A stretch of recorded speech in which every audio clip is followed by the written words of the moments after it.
Sri TV நேயர்களுக்கு வணக்கம். ஞானபீட விருது அறிவிக்கப்பட்டிருக்கிறது. 2025ஆம் ஆண்டுக்கான ஞானபீட விருதை மீட்டு கவிஞர் வைரமுத்துவுக்கு கொடுப்பதாக இன்னைக்கு ஞானபீட அவார்ட்ஸ் கமிட்டி இன்னைக்கு அறிவிச்சிருக்காங்க.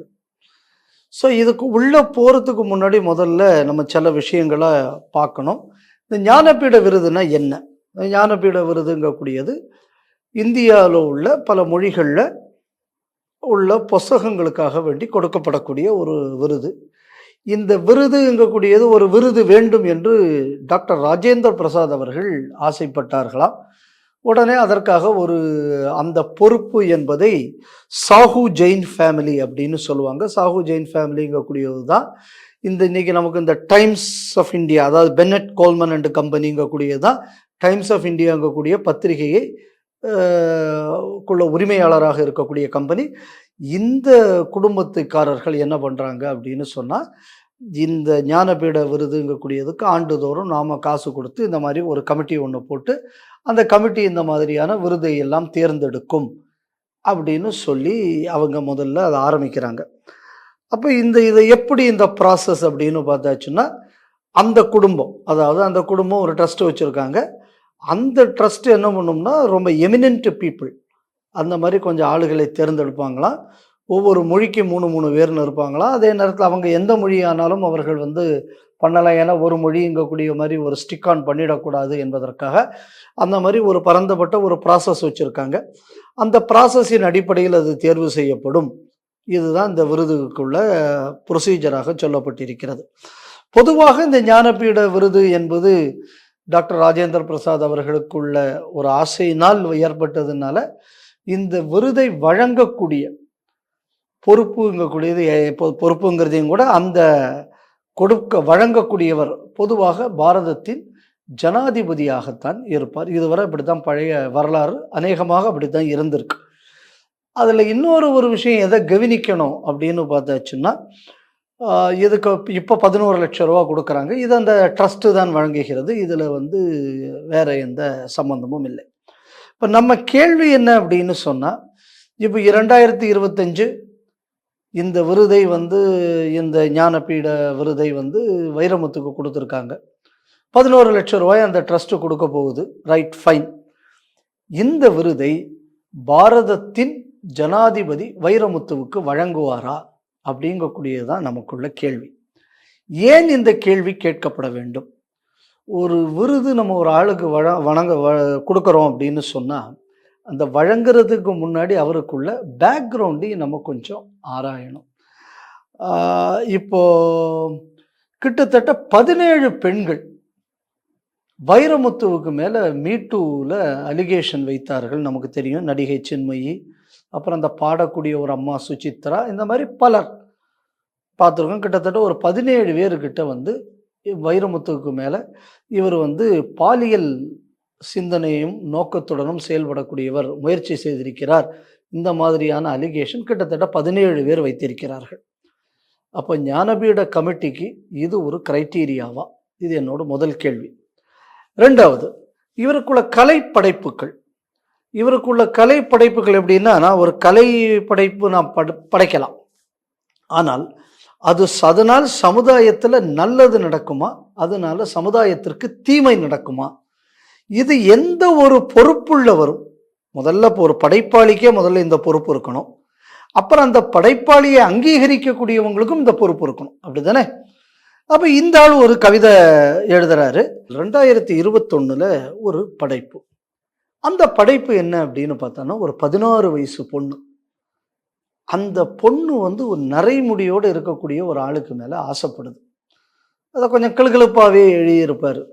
சந்திரனுக்கு வயசானாலும் சந்திரனை பார்த்து பூக்கக்கூடிய அல்லி அப்பொழுது தானே பூக்கிறது அப்படின்னு எல்லாம் கொஞ்சம் கிளுகிளுப்பாக கவிதையெல்லாம் எழுதியிருப்பார். 18 வயதுக்கு கீழே இருக்கக்கூடிய ஒரு பெண்ணை இந்த மாதிரி ஒரு பாலியல் இதுக்கு கொண்டு வந்தாச்சுன்னா நியாயத்துக்கு போக்ஸ்கோ சட்டத்தில் கைது பண்ணுவாங்க, எனக்கு தெரிஞ்ச சட்டப்படி. ரெண்டாவது, இது ஏன் அந்த போக்ஸ்கோ சட்டத்தை வைத்தாங்க?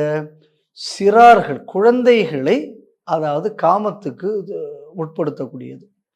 இன்னும் சொல்லப்போனால் பீடோஃபீலியா அப்படிம்போம் இங்கிலீஷில். அதாவது குழந்தைகள் செக்ஸ். இந்த குழந்தைகள் செக்ஸை ஊக்குவிக்கிற மாதிரி 2021 இவர் ஒரு படைப்பை படைத்திருக்கிறார். அப்போ ஞானபீடத்திற்கு இது தகுதியானதா? இதைத்தான் நம்ம டைம்ஸ் ஆஃப் இந்தியா குழுமம் ஒரு கிரைட்டீரியாவாக எடுத்திருக்கிறதா என்கக்கூடிய கேள்வி நமக்கு 2வதாக எழுகிறது. அதுக்கப்புறம் இவருக்குள்ள துரோகங்கள். உத்தரப்பிரதேசத்தில் ஒரு சமய சொற்பொழிவில் ஒரு ஸ்டாம்பீடு நடக்குது. இது நடந்தது 2024 ஜூலையில். அதுக்கு இவர் ஒரு பதிவு போடுறார். இந்த பதிவு என்ன அப்படின்னு பார்த்தாச்சுன்னா, ஒரு ஆன்மீக சொற்பொழிவாளர்களுக்கு ஒருத்தர் இருக்காரு. அவருக்குள்ள காலடி மண்ணை கவர வேண்டும் என்பதற்காக இப்போ இந்த ஒவ்வொருத்தன் பிணமும் இன்னொருத்தன் காலில் விழுந்து கிடக்கிறது அப்படிங்கிற மாதிரி ஒரு கவிதை எழுதுறார். சரியான வரியா சொல்ல போயாச்சுன்னா, ஆன்மீக சொற்பொழிவாளரின் காலடி மண்ணை கவர வேண்டும் என்றுதான் ஒருவர் காலடியில் ஒருவர் செத்திருக்கிறார்கள். இது இவர் ஒரு ஸ்டாம்பீடுக்கு எழுதுறார். ஏன் அப்போ இதே மாதிரி ஒரு கவிதை மதுரையில் தினகரன் ஆஃபீஸில் தீய வைக்கும்போது இவர் எழுதியிருந்தாச்சுன்னா நான் ரொம்ப சந்தோஷப்பட்டிருப்பேன். அப்போ இந்த மாதிரியான கவிதை அவர் எழுதலை. மெக்கால ஸ்டாம்பீடு நடக்கும்போது இந்த கவிதையை அவர் எழுதலை. ஆனால் இப்போ அவர் எழுதுறார். அதோடு அவர் நிற்கலை. மது போதைக்கும் மத போதைக்கும் உள்ளது, இதயக்கூடு நொறுங்குகிறது. அப்போ இவர் என்ன சொல்லுறாரு, மார்க்ஸ் சொன்ன மாதிரி ரிலிஜியன் இஸ் அன் ஓபியம். அதை காப்பி அடிச்சு, ஏன்னா இந்த ஆளுக்கு எதுவுமே ஒரிஜினல் கிடையாது, காப்பி கவிங்க. அந்த காப்பி கவிங்கல்ல இப்போ என்ன சொல்றாருன்னா, ஒருத்தருக்குள்ள மத நம்பிக்கை என்பதை இவர் போதையுடன் ஒப்பிடுகிறார். அப்போ இது ஒரு இன்க்ளூசிவ் சொசைட்டியில் இன்னொருத்தருக்குள்ள ஒரு தனிப்பட்ட நம்பிக்கையை கொச்சைப்படுத்துவதற்குத்தான் ஞானபீட விருதை இவர்கள் கொடுக்கிறார்களா. அதிலேயே அவர் இன்னொன்று சொல்றார். என்ன சொல்றாருன்னா, பூவுக்கும் புஷ்பத்துக்கும் உள்ள வேறுபாடு தான் கல்வி, பொருளாதாரம், பகுத்தறிவு என்று மூன்றிலும் மேம்படாத தேசத்தில் இப்படித்தான் தவணை முறையில் இறந்து கொண்டிருக்கும். என் கேள்வி என்ன அப்படின்னா, குண்டு வச்சு செத்துக்கிட்டே இருக்காங்க துலுக்க நாடுகளில். அப்போ அதில் இதெல்லாம் இல்லை அப்படிங்கக்கூடியதை இவரால் சொல்ல முடியுமா? இல்லை, உலகம் முழுக்க குண்டை போட்டுக்கிட்டு இருக்கான் அமெரிக்காக்காரன் சேர்ந்து அவங்களுக்காக வேண்டி பாதிரியார் பிரேயரும் பண்ணுறாரு அப்படின்னு சொன்னால், இந்த மாதிரியான ஒரு கவிதை அந்த மதத்திற்காக எழுதக்கூடிய துணிச்சல் இந்த மீட்டூ கவிஞனுக்கும் இருக்கிறதா? இப்போ இந்த ஜெயின் குடும்பம் இப்போ இந்த அவார்டு கொடுக்குது இல்லை, இவங்களுக்குள்ள பூர்வீகம் பார்த்தீங்கன்னா உத்தரப்பிரதேஷில் முசாஃபர் மீரட் அந்த ஏரியாவில் எங்கேயோ தான் அவங்களுக்குள்ள பூர்வீகம்.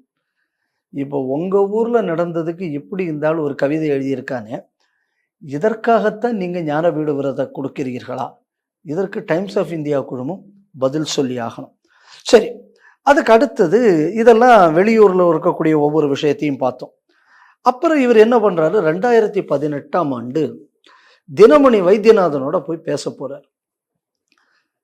அப்போ ராஜபாளையத்தில் பேச போயிட்டு அங்கே ஆண்டாளை குறித்து தவறாக பேசுகிறார். என்ன அவர் சொல்கிறார் அப்படின்னா, ஆண்டாள் ஒரு தேவதாசி. அடுத்தது ஸ்ரீரங்கத்திலேயே ஆண்டாள் வாழ்ந்து இறந்தார். அடுத்தது பெரியாழ்வாருக்கு தகாத முறையில் பிறந்தது ஆண்டாள். இந்த பேச்சுக்கு கடும் எதிர்ப்பு தமிழகம் முழுவதும் எழுந்தது. இப்போ ஞானபீட விருதுங்கக்கூடியது ஒருத்தருக்குள்ள ஞானத்தை, இன்னும் சொல்ல போயாச்சுன்னா அவருக்குள்ள எழுத்தாற்றலுக்காக நீங்க கொடுக்கறது. ஆண்டாள் ஒரு பெரிய படைப்பாளி தானே. அப்போ ஒரு படைப்பாளியை கொச்சைப்படுத்தி, நான் இப்போ அதோட இறைநிலையை பற்றியோ அதுக்கு இறைத்தன்மையை பற்றியோ நான் பேச வரல. அப்போ இதை கொச்சைப்படுத்தி எழுதக்கூடிய ஒரு நபருக்கு ஞானபீட விருது கொடுப்பது உங்கள் ட்ரஸ்ட்டுக்கு இது நியாயமாக தோன்றுகிறதா? அப்போ நீங்கள் வச்சிருக்கக்கூடிய எக்ஸ்பர்ட்ஸ் அப்படிங்கக்கூடியவர்கள் எல்லாமே இந்த மாதிரி தரமற்றவர்கள் என்று நீங்கள் ஏற்றுக்கொள்வீர்களா? சரி, அதுக்கு அடுத்தது இவர் என்ன பண்ணுறார் அப்படின்னா, இன்னொரு ஒரு போஸ்ட் போடுறேன். இந்த போஸ்ட் என்ன அப்படின்னா, அயோத்தியில் உள்ள ராமனுக்காக இவர் போடக்கூடிய போஸ்ட். ஆகஸ்ட் மாதம் 2020 இந்த பதிவை அவர் போடுறார். அதில் என்ன சொல்கிறாருன்னா, கடவுளுக்கு பிறப்பும் இல்லை இறப்பும் இல்லை. ராமன் கடவுளாக இருந்திருந்தால் பிறந்திருக்க முடியாது. இது எதற்காக சொல்ல வர்றார் அப்படின்னு சொன்னா, அவன் பிறக்கலை அப்படின்னா அயோத்தியா என்பது நீங்க ராமர் கோவில் கட்டுவதற்கான தேவையில்லை. அதாவது அயோத்தியா கோவிலுக்குள்ள தீர்ப்பு இந்துக்கள் அங்கே ராமர் கோவில் கட்ட வேண்டும் என்று சொன்னவுடன் அதுக்குள்ள ரியாக்ஷனாக இந்த வைரமுத்து சொல்லக்கூடியது.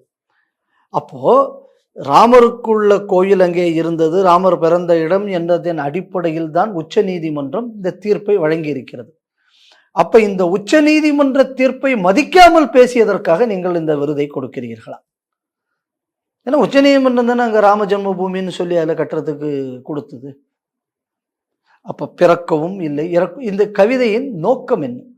இதை கேவலப்படுத்துறதுக்கு தானே. இதையும் கூட ஒருபடி மேலே போய் கம்பன் விழாவில் இவருக்கு கம்பன் விருது வேற கொடுத்தாங்க. ஆனால் அந்த விருது கொடுத்தவர்கள் எவ்வளவு அவங்களுக்கு தெரியாம இவர் பேசினாரா, இல்லை இப்படி பேசக்கூடியவருக்குத்தான் கொடுக்க வேண்டும் என்று அவர்கள் கொடுத்தார்களான்னு எனக்கு தெரியாது. அப்ப அதுல அவருக்கு என்ன சொல்றாரு அப்படின்னா, ராமபிரான் புத்தி சுவாதீனம் இல்லாதவர், இப்படி சொன்னது இந்த வைரமுத்து. அப்போ ஒரு சமயத்தில் இந்தியாவில் இந்திய பெரும்பான்மையில் இந்திய நாட்டில் ராமாயணத்துக்கு தொடர்பில்லாத ஒரு மாவட்டம்னு ஒரு மாவட்டத்தை கூட சொல்ல முடியாது. இந்த நாட்டின் இதிகாச நாயகன் மட்டும் இல்லாமல், தெய்வம் மட்டும் இல்லாமல், ஒருத்தன் வாழணும் என்றால் அதற்கு எடுத்துக்காட்டு என்று சொல்லப்படக்கூடியது ஸ்ரீராமன். அதை இப்படி கொச்சைப்படுத்தி இருக்கார். முதல்ல நான் சொன்ன மாதிரி அயோத்தியில் பிறந்தாரா என்பதை கொச்சைப்படுத்தினார். அதுக்கடுத்தது புத்தி சுவாதீனம் இல்லாதவன் என்றும் கேவலப்படுத்தினார். இப்படியெல்லாம் சொல்லக்கூடியவர்களுக்கெல்லாம் தான் ஞானபீட விருது கொடுப்பீர்கள் என்றால் இந்த ஞானத்துக்கு என்ன பேர்? ஞானமா இல்லைன்னா இதுக்கு பேர் வக்கரபீட விருதுன்னு நான் சொல்லணும். ஏன்னா இதெல்லாமே வக்கரத்தனத்தின் உச்சம். வக்கரத்தனத்தின் உச்சமாக இருப்பவருக்கு ஞானபீட விருது கொடுப்பதுங்கக்கூடியது முதல்ல நியாயமா என்பதை நீங்க புரிஞ்சுக்கணும். அடுத்தது நம்மோட விஷயம் என்ன அப்படின்னா, இவர் அடிக்கடி நான் சொல்லுவார்னா, ஈவேராவுக்குள்ள கொள்கையை ஏற்றெடுத்து ஈவேரா கூட ஏதாவது மறந்து போயிருப்பார். ஆனா அது அப்படியே மொத்தமா நான் தான் அவ்வளோத்தையும் ஜூஸா அப்படியே எங்கிட்ட இறக்கி அப்படியே ஈவேராவா கொப்பளிக்கிறேன்னு இவர் அடிக்கடி சொல்லுவார். அப்ப ஈவேரா சொல்லக்கூடிய சில விஷயங்கள் என்ன அப்படின்னு சொன்னா, கல்வியின் கடவுள் சரஸ்வதி அப்படின்னு சொன்னால் அப்படின்னு சொல்லி கேவலமா பல விஷயங்கள் பேசியிருக்கார். அது நமக்கு தெரியும், ஈவே ராமசாமி என்னெல்லாம் பேசியிருப்பாங்கன்னு நமக்கு தெரியும். என் கேள்வி என்ன அப்படின்னா, இந்த ஞானபீட விருது எப்படி இருக்கும் அப்படின்னு சொன்னா, ஒரு சைட்டேஷன் இருக்கும். அந்த சைட்டேஷன் கூட ஒரு 11 லட்சம் ரூபா கேஷ் பிரைஸ் இருக்கும். இந்த கேஷ் பிரைஸுக்கு அப்புறம் ஒரு பிரான்ஸ்ல ஒரு சரஸ்வதி விக்கிரகமும் கொடுப்பாங்க. இப்போ இந்த ஈவேராவின் அடிவருடி தொண்டன் இந்த சரஸ்வதியை கையில வாங்கியாச்சுன்னா ஈவேரா காரித்து போற மாட்டாரா? நீங்க தானே சொல்லுவீங்க அவரது தடியிலிருந்து புறப்பட்டதுன்னு. இப்ப ஈவேரா தடி இவரை என்ன பண்ணும்? நீதான் ஈவேராவுக்குள்ள சிஷியனாச்சு, அப்ப நீ எப்படி ஞானபீட விருதை வாங்கலாம்? வாங்கக்கூடாது. ஏன்னா அது சரஸ்வதியை மையப்படுத்தி ஞானத்தின் கடவுள் சரஸ்வதி என்றதை உறுதிப்படுத்தக்கூடியது அந்த விருது. ஏன்னா அந்த விருதுலே என்னன்னா சரஸ்வதி பொம்மை தான் விருதே. அப்ப ஞானத்தின் கடவுள் சரஸ்வதி இதன் அடிப்படையில் உருவாக்கப்பட்டது. இந்த அடிப்படையை ராமசாமி நாயகம் ஒத்துக்கிட்டாப்டியா? இந்த அடிப்படையை வைரமுத்து ஒத்துக்கிட்டாப்டியா? அப்ப இந்த விருது அறிவிச்ச உடனேயே இந்த மாதிரி இருக்கிறதுனால இந்த விருதை நான் வாங்க மாட்டேன்னு சொல்லி இருந்தேன்னா வைரமுத்துக்கு நியாயஸ்தன்னு சொல்லலாம். சரி, இந்த விருதுக்கு நீ முதல்ல ஒன்று அப்ளை பண்ணியிருக்கவே கூடாது. ஏன்னா இது சரஸ்வதியை மையப்படுத்தி கொடுக்கக்கூடிய விருது. உனக்கு தான் சரஸ்வதியே ஆகாத, அப்ப எதுக்கு நீ அப்ளை பண்ண? அப்ப கன்சிடரேஷன்ல என் பேர் இருக்குன்னு சொன்ன உடனேயே இதை நான் ஏற்றுக்கொள்ள மாட்டேன்னு சொல்லியிருந்தேன்னா நீ ஈவேராவின் நெஞ்சு குஞ்சு பிஞ்சுன்னு நான் எதை வேணாலும் நான் சொல்லலாம். அதுக்கப்புறம் என்ன தெரியுமா, இந்த விருதுல இன்னொரு கிரைட்டீரியா, இந்த விருதுல எழுதக்கூடிய படைப்புகளை ஆங்கிலம் அல்லது ஹிந்தியில் மொழிபெயர்க்கணுமா. ஏன்னா இந்த கமிட்டிக்காரங்க அப்பதான் அப்ரிஷியேட் பண்ணுவாங்களாம். என் கேள்வி என்ன அப்படின்னா, ஆங்கிலம் அல்லது ஹிந்தியில் மொழிபெயர்க்க வேண்டும். அப்போ உன் தமிழுக்கு அங்க மரியாதை இல்லை, அப்படிப்பட்ட அவார்டை நான் வாங்க மாட்டேன்னு நீ சொல்லியிருந்தேன்னா சரி, ஈவேரா சொன்ன மாதிரி தமிழ் காட்டுமிராண்டி மொழி அப்படிங்கிறதுனால இதை நீ ஏத்துக்கலாம். ஆனா நான் தான் ஒரிஜினல் தமிழங்கிறிய, ஈவேராவுக்கு தமிழ் இல்லை. ஆனா நீ என்ன சொல்ற, நான் தான் ஒரிஜினல் தமிழ், ஈவேராவையும் தாண்டி. ஏன்னா ஈவேரா தமிழை ஏத்துக்கல, ஆனா நான் தமிழை ஏற்றுக்கொள்கிறேன்னு தானே இந்த ஆளு சொல்லிக்கிட்டு இருக்கா. அப்படி அப்ப என்ன பண்ணி இருக்கணும், இப்படி இந்த ஒரு கிரைட்டீரியா இருப்பதனால் என் தமிழுக்கு அங்கு மரியாதை இல்லாத காரணத்தினால் நான் அந்த ஞானபீட விருதை புறக்கணிக்கிறேன் அப்படின்னு முதல்ல அப்ளையே பண்ணியிருக்க கூடாது. இந்த கிரைட்டீரியா இருக்கும் வர நான் இதுக்கு அப்ளையே பண்ண மாட்டேன்னு சொல்லியிருந்தீங்கன்னா நீ பேசுற பேச்சுக்கும் சொல்ற செயலுக்கும் இடையில ஒரு நியாயம் இருக்குன்னு அர்த்தம். நம்மோட அடுத்த கேள்வி என்ன அப்படின்னா, முதல்ல ஆண்டாள் நாச்சியாரை கொச்சைப்படுத்தியவன், ராமபிரானின் பிறப்பிடத்தை பற்றி பேசியே கொச்சைப்படுத்தியவன், அதனால நீதிமன்ற தீர்ப்புக்கு விரோதமாக பேசியவர், மத மோதல்களை உருவாக்க திட்டமிட்டு பேசியவர், இன்னும் சொன்ன போனால் பாலஸ்தீனம் தனிநாடாகியே தீரும் என்று கவிதை எழுதி அந்த மாதிரியும் அந்த நேரத்தில் பேசிய ஆளு. அதுக்கப்புறம் நம்ம எதை பார்க்கணும் அப்படின்னு சொன்னோன்னா, உத்தரப்பிரதேசத்தில் நடக்கக்கூடிய ஒரு ஸ்டாம்பீடை பற்றி ரொம்ப மோசமாக, அதில் என்னென்னா கடவுளை நம்புவதனால் இந்த நாடு கட்டுப்போச்சு. ஆனால் இப்போ அவார்டு வாங்கும்போது அதில் கடவுள் கிரகம் இருக்கும் போதெல்லாம் கட்டுப்போகாது, இந்த ஆள் வாங்கும்போது அப்படி சொல்லி ஒரு நம்பிக்கையை கொச்சைப்படுத்தியவர். இது மட்டும் இல்லாமல் சட்டத்தால் தடை செய்ய தண்டனைக்குரிய குற்றமாக சொல்லக்கூடிய பிடோஃபில், அதாவது இன்னும் சொல்ல போனா பிடோஃபைல்ஸ் அப்படின்னு சொன்னா சிறுவர்களுடன் பாலியல் தொடர்பு வைத்துக் கொள்வது பிடோஃபைல்ஸ். இந்த பிடோஃபிலியாவை ஆதரித்து ஊக்கப்படுத்தி கவிதை எழுதியவர். அப்படின்னா என்ன? கிரிமினல். ஏன்னா நம்ம நாட்டோட சட்டம் ஒரு குழந்தைக்கு மேல இதை பண்றது தப்புங்கிறது. அப்ப இதை ஆதரிச்சு புத்தகம் எழுதியாச்சுன்னா இஸ் எ கிரிமினல். இது மட்டும் இல்லாமல் இவர் பேரிலேயே ஒரு 17 பெண்கள் மீ2 புகாரும் சொல்லி இருக்கிறார்கள். அப்ப ஒரு கிரிமினல், ஒரு கலவரத்தை ஏற்படுத்தக்கூடியவர், பேசக்கூடியதுக்கும் செயலுக்கும் சம்பந்தம் இல்லை. இது ஒட்டுமொத்த துரோகம். எந்த ஒரு ஆஸ்பெக்ட்ல கூட இவரை நம்ம சேர்த்துக்க முடியாது. இவருக்கு இந்த நாட்டின் ஜனாதிபதி கையால் விருது என்பது இந்த நாட்டிற்கு இழைக்கப்படும் துரோகமா இல்லையா? முதல்ல டைம்ஸ் ஆஃப் இந்தியா குரூப் முதல்ல இதுக்கு பதில் சொல்லி ஆகணும். இந்த மாதிரியாக ஒரு ரெப்புடேஷன் இருக்கக்கூடிய ஒரு ஆளுக்கு விருது கொடுப்பது நியாயமா? ஆனால் இதெல்லாம் நம்ம டைம்ஸ் ஆஃப் இந்தியாலாம் கேட்கக்கூடாது. ஏன்னா இதுக்கு முன்னாடி CNN IBN ஒருத்தர் இருந்தேன். அவன் ஒருத்தனுக்கு இந்தியன் ஆஃப் த இயர்னு அவார்டு கொடுத்தான். அது யாருன்னு இந்த பியூஷ் மனுஷுங்கிறவனுக்கு. இஸ் ஒரு rank Naxal anti national. So இந்த மாதிரியான பத்திரிகைகள், இந்த மாதிரியான நிறுவனங்கள் சில ஆட்களை, சில தேச துரோகிகளை, சில சமுதாய துரோகிகளை பிரபலப்படுத்த வேண்டும் என்பதற்காக இந்த மாதிரி அவார்டெல்லாம் இன்னைக்கு பயன்படுத்தி வருகிறார்கள் என்பது நமக்கு தெரியும். ஒரு நல்ல நோக்கத்துடன் அன்னைக்கு சாஹூ ஜெயின் குடும்பம், அதாவது சாஹூ சாந்தி பிரசாத் ஜெயின் அவர்களால் இன்ஸ்டிடியூட் ஆக்கப்பட்ட விருது இன்னைக்கு அந்த நோக்கத்திலிருந்து 100க்கு 100 வெளியேறி பீடோஃபீலை ஆதரிக்கக்கூடியவன் இந்திய சிந்தனா முறையில் இருக்கக்கூடிய இந்திய எழுத்துக்களை பிரதிபலிக்கக்கூடியவராக இருக்க முடியாது. ஒரு மதத்தை புண்படுத்தக்கூடியவர் இந்தியாவுக்குள்ள புளூரலிசத்துக்குள்ள அடையாளமாக இருப்பதற்கான வாய்ப்பு இல்லை. பலர் ஒரு ஆளுக்கு மேலே மீ2ல புகார் கொடுக்குறாங்க அப்படின்னு சொல்லியாச்சுன்னா ஹி இஸ் இம்மாரல். அது எல்லாத்தையும் கூட ஒரு தண்டனைக்குரிய சட்டத்தை வளர்க்கக்கூடிய ஆள், ஒரு கிரிமினல். அப்போ எந்த இடத்திலையுமே இவர் இந்தியன் லிட்ரரி மரபுக்கு விரோதமானவருக்கு இந்தியன் லிட்ரேச்சரை வளர்ப்பதற்கான ஒரு விருது கொடுக்கிறீர்கள் அப்படின்னு சொன்னால் டைம்ஸ் ஆஃப் இந்தியா நிறுவனம் அவங்களுக்குள்ள முன்னோர்களுக்கு செய்த துரோகமாக நான் இதை பார்க்கிறேன்.